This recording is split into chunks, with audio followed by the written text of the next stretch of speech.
Olá, amigos do canal Aprendendo sobre Mediunidade, sejam bem-vindos a mais um estudo de O Livro dos Espíritos. Este é o nosso vídeo número 169. Quem quiser ver do começo, né? Eu sempre falo, volte lá na playlist no primeiro vídeo, né? Mas não tem problema se ouvir esse e depois ouvir os outros, tá? Então vamos continuar aqui, nós estamos no capítulo da perfeição moral, que é o capítulo 12, e vamos entrar no subtítulo aqui das paixões. Kardec faz a seguinte pergunta, questão número 907.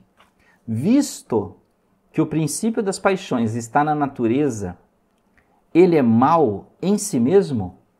Olha só, essa é uma pergunta que remete a muitas coisas aqui, né, que ele falou, né? Que não é só simplesmente uma questão de bem e do mal. Ele perguntou sobre o princípio das paixões está na natureza, ele é mau em si mesmo? O Espírito respondeu, não.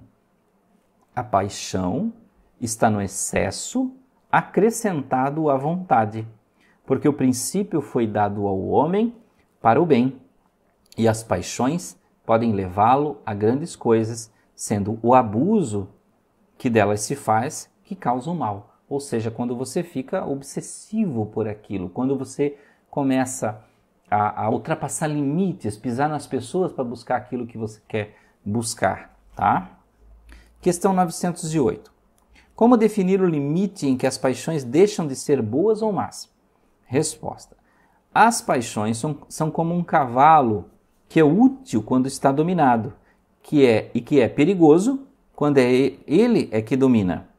Reconhecei, pois, que uma paixão torna-se perniciosa a partir do momento que não podeis governá-la e que ela tem, por resultado, um prejuízo qualquer para vós ou para outrem.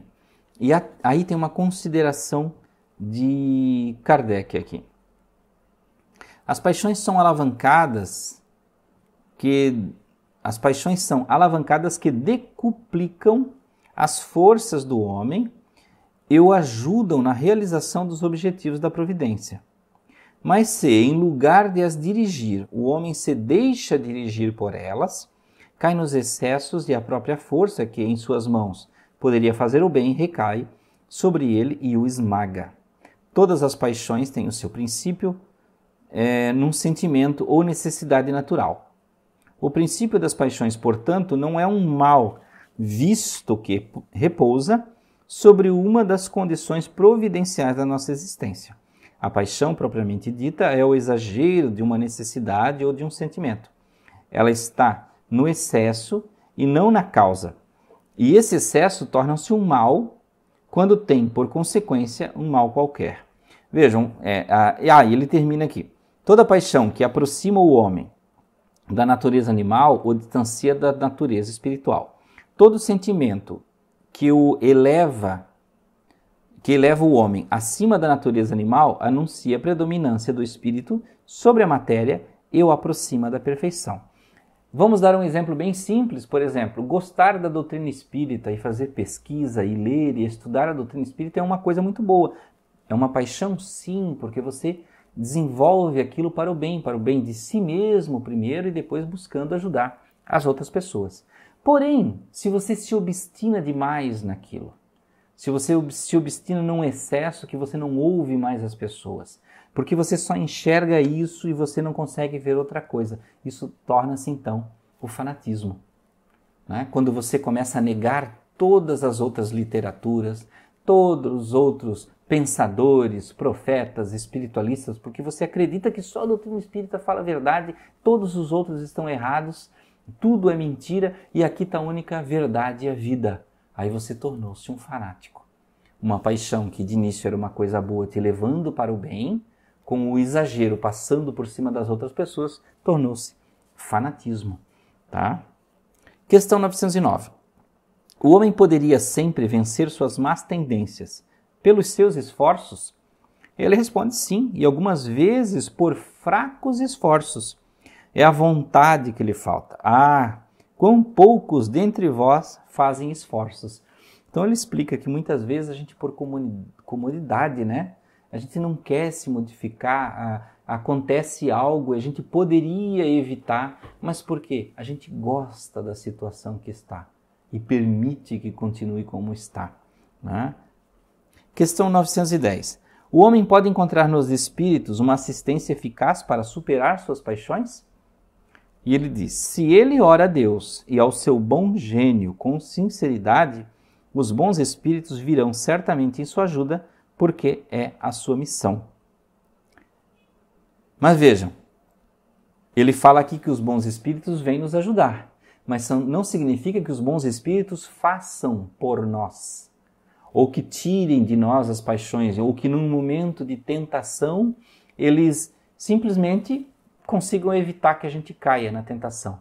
A decisão sempre é nossa para o bem e para o mal. Bons espíritos influenciam, bons espíritos vão te inspirar, tá? Mas eles não vão fazer por você ou decidir por você. Questão 911. Não há paixões tão vivas e irresistíveis que a vontade não tenha poder para superá-las? E ele responde, há muitas pessoas que dizem, eu quero, mas a vontade não está senão nos lábios. Elas querem, mas estão bem contentes que assim não seja.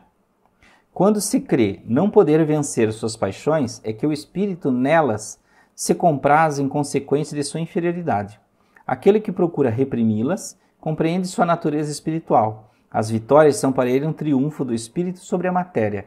Então vejam, essas paixões, principalmente quando a gente fala daquelas que afetam os nossos sentidos, daquelas que mexem com o nosso corpo, com os nossos hormônios, com a nossa mente, e muitas delas trazem uma espécie de conforto físico, né? Então, quando a gente pensa, por exemplo, em vícios e uma série de outras coisas, existem elementos ali que o nosso corpo se conforta com aquilo. E se o seu corpo sabe o conforto, o agrado que aquilo dá, né? A sua mente vai dizer que não. Você vai ter uma luta, né? Você vai ter uma luta. Olha, eu quero não fazer, mas eu acho tão bom quando eu faço que aí fica difícil resistir, né? Então vejam que é uma situação difícil em que o ser humano tem que lutar, que é desidentificar, né? Que é sair do predomínio do desejo da carne em diversos aspectos, né? E buscar o interesse espiritual. A carne, o corpo nos domina, os sentidos terrenos nos dominam.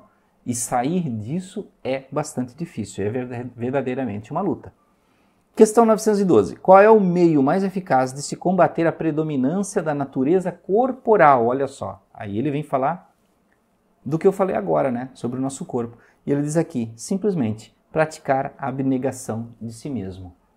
Né? Ou seja, é negar aquilo que você tanto deseja, é buscar sair da linha daquilo. E não é só o fugir, não é só o fugir. Porque às vezes muitas pessoas pensam, eu vou fugir dessa tentação, disso que me prejudica. Mas às vezes também só o fugir faz com que no primeiro contato que você tenha, você caia. Porque você vai pensar assim, não, eu só resisto porque eu não estou do lado do meu objeto de tentação, que pode ser um monte de coisas. Né? Como eu falei, pode ser o vício, pode ser o comer demais, pode ser o sexo, pode ser a traição, pode ser o roubar, pode ser o matar, pode ser um monte de coisa. Né? Então vejam, não é só o fugir daquilo que te prejudica, é você compreender a raiz do porquê aquilo traz um bem interior, de alguma forma um sentimento de compensação, e você buscar, compreendendo aquilo, se afastar com o entendimento.